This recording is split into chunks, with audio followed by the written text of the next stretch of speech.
crafters, this is Cassie, aka the Crafting Chef, bringing you another tutorial on behalf of Sub This and That, home of the monthly Sublimation box. In today's tutorial, I'm working from our November 2024 box titled Winter Wonderland Craft Box.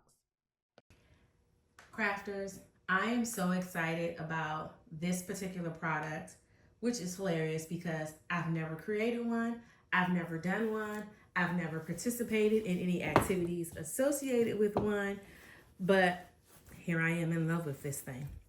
It is an advent calendar. This is your countdown to Christmas with lots of fun activities that you can do as a family, that you can have your children do.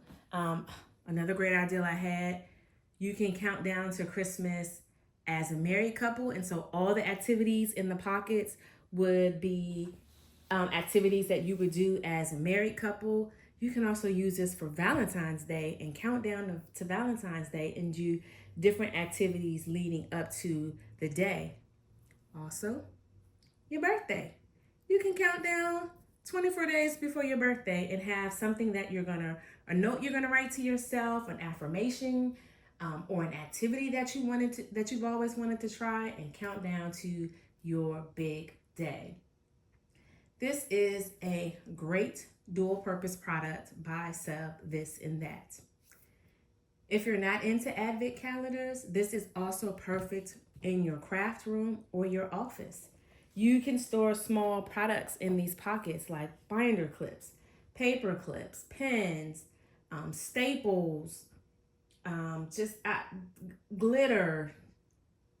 You can even store stamps in here, and then you can label the pockets accordingly. So I love this. This thing is just multi-use. But for the purposes of today's tutorial, I'm going to do an advent calendar for my godsons.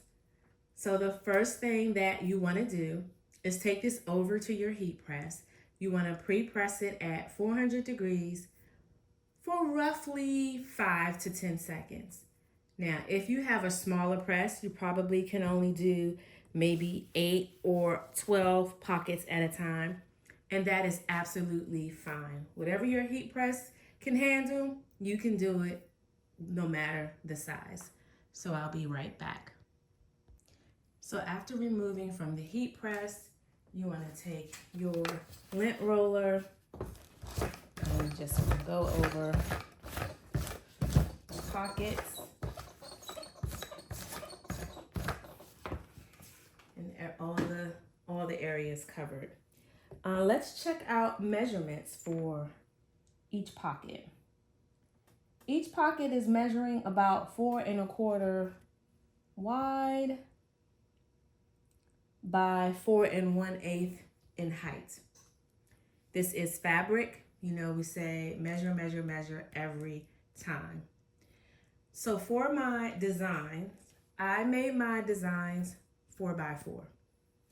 I'm not specifically trying to cover the entire pocket, so I'm not going to make it cover the entire pocket because, again, this is fabric. All measurements are not created all measurements are not created equal, even from pocket to pocket to pocket. So I want to be safe. Made my design 4 by 4 inches, and I am going to grab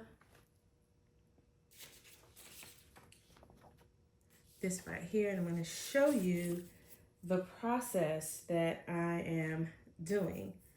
So I printed my design on 13 by 19 inch paper, and I was able to get 12 days per sheet. So if you can see the red line, this is my bounding box. This box was 4 1/4 by 4 1/4 for each design. So my design is 4 by 4. I made this box 4 1/4 by 4 1/4 to cut it out. So let's go ahead and trim these. Do apologize if my head gets in the way.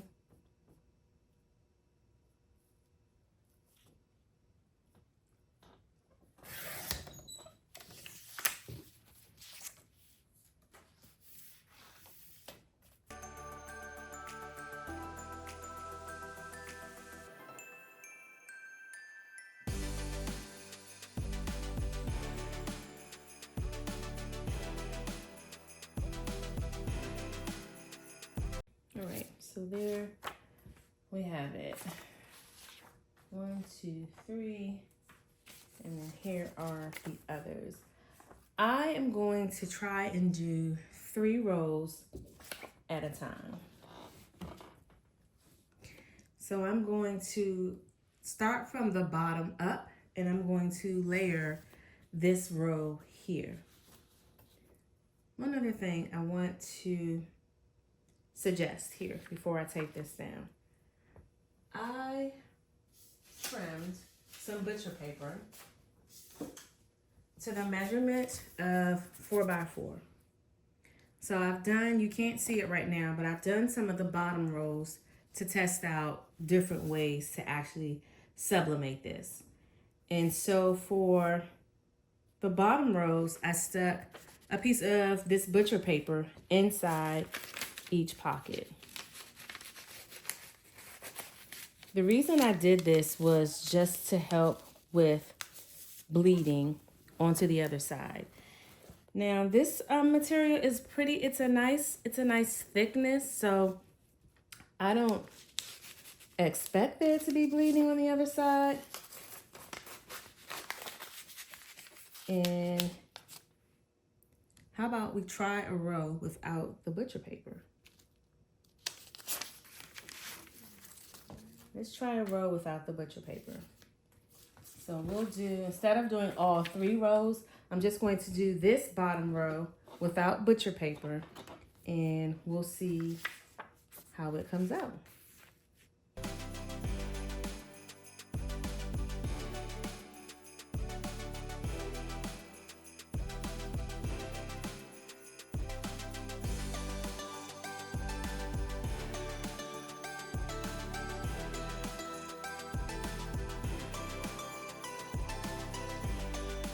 All right, so here we have it.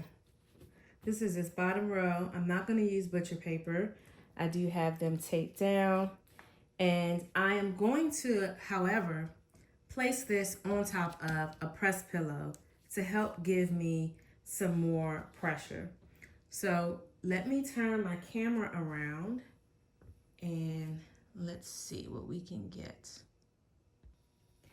So I have a press pillow, a piece of butcher paper, and I'm going to grab the calendar and place this on my heat press.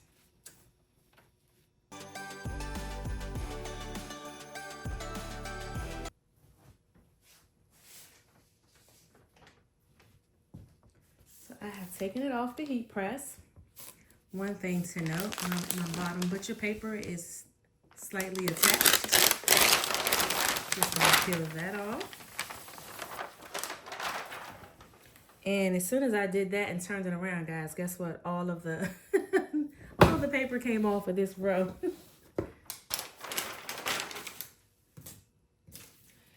They were all on the floor. So here is the row we just did. I can see I didn't have this lined up. And these 2 circles are literally right at the top. All right, so the other thing I'm gonna set this to the side because I'm gonna reuse this tape. I also see, and it's a random thing, the tape mark here. And that is probably ink from one of the other circles because I reused the tape. So be careful when you reuse your tape to make sure it's pieces that do not have ink on them. I'm going to, there's definitely ink on there. And then the other thing, I'm gonna try to zoom in here.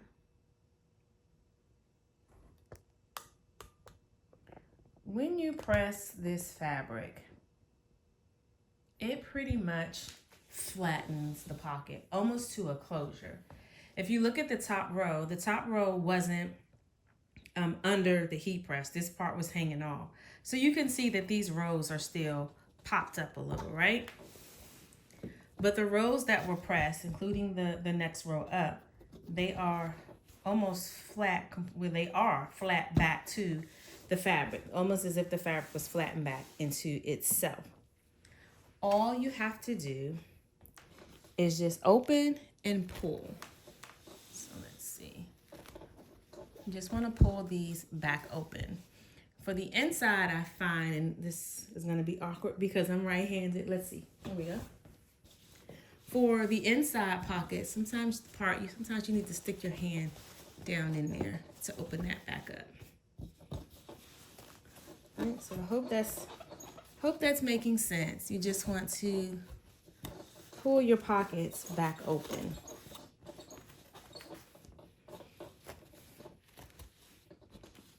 Nice little tug, or get your hand down in there and pull it back up that way.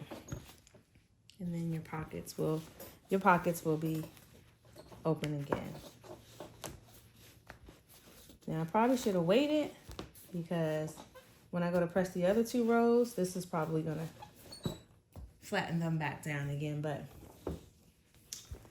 what do you guys think?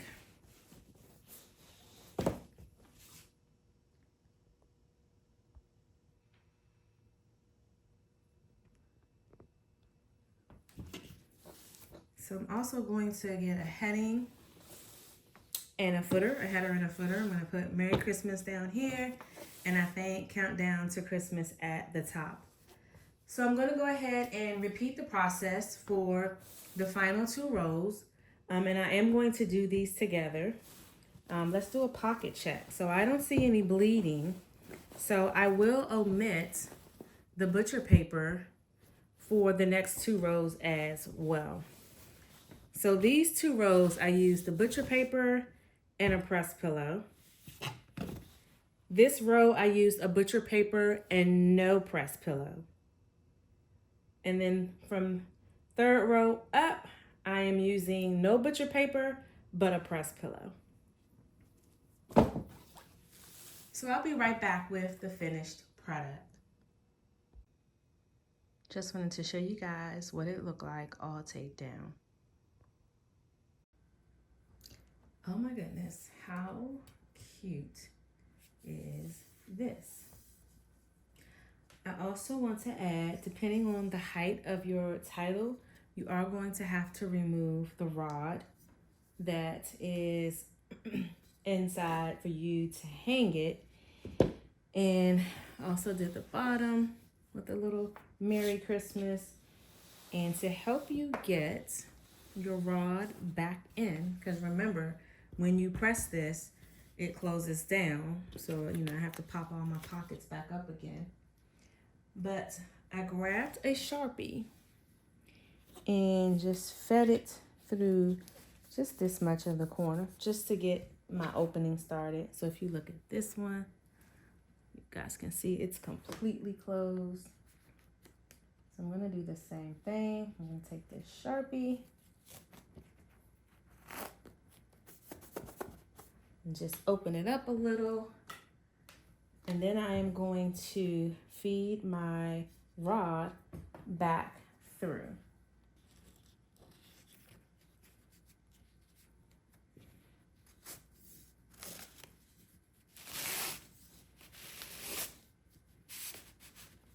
Voila, it's just that easy. And then I'll take this. I was being lazy, I didn't even untie it. And slap my loops on.